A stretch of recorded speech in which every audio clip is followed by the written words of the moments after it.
అందుకే మృత్యుంజయుడు అన్న పేరు శివుడికి ఒక్కడికే ఉంటుంది మన పురాణాల్లో. విష్ణువుకు ఉండదు, బ్రహ్మదేవుడికి ఉండదు. మృత్యువుని ఆయన పుట్టించాడు, ఆయన చేతిలో ఉంటుంది. మృత్యుదేవత స్త్రీ అనుకోండి, పురుషుడు అనుకోండి, ఏదైనా దానికి ఏం రూపం లేదు ప్రత్యేకంగా. మృత్యుదేవతను పుట్టి ఈవిడు చూసుకుంటుంది, ఆ సంగతి అంతా వదిలే అన్నాడు. అప్పుడు ఆ మృత్యుదేవత అంతటా అందరికీ అన్నీ మంచి పనులు చెప్పావు, వాయుదేవుణ్ణి వియ్యమన్నావు, అగ్నిదేవుణ్ణి మండమన్నావు, వంట చేసుకుంటారు, చలిగాచుకుంటారు.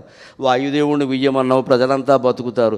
వరుణదేవుణ్ణి ప్రవహించమన్నావు, ప్రజలంతా సాగునీరు తాగునీరు సేవించుకుంటారు.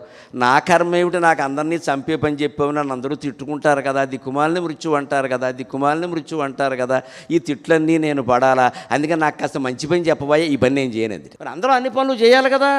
అందుకని బ్రహ్మదేవుడు అలా అంటే అలాగా నువ్వు చెయ్యాలి, అందుకోసమే నిన్ను కన్నాము అంటే నాకు భయంగా ఉందంటే అని ఏడిచింది ఆ అమ్మాయి కూడా. మరి రోదన నుంచి పుట్టింది కదా, ఆ మృత్యుదేవత కూడా ఏడిచింది. అప్పుడు బ్రహ్మదేవుడు వెంటనే ఆ అమ్మాయి కళ్ళ నీళ్ళ దగ్గర కంటి రెప్పల కింద ఇలా దోసిడి పెట్టేట.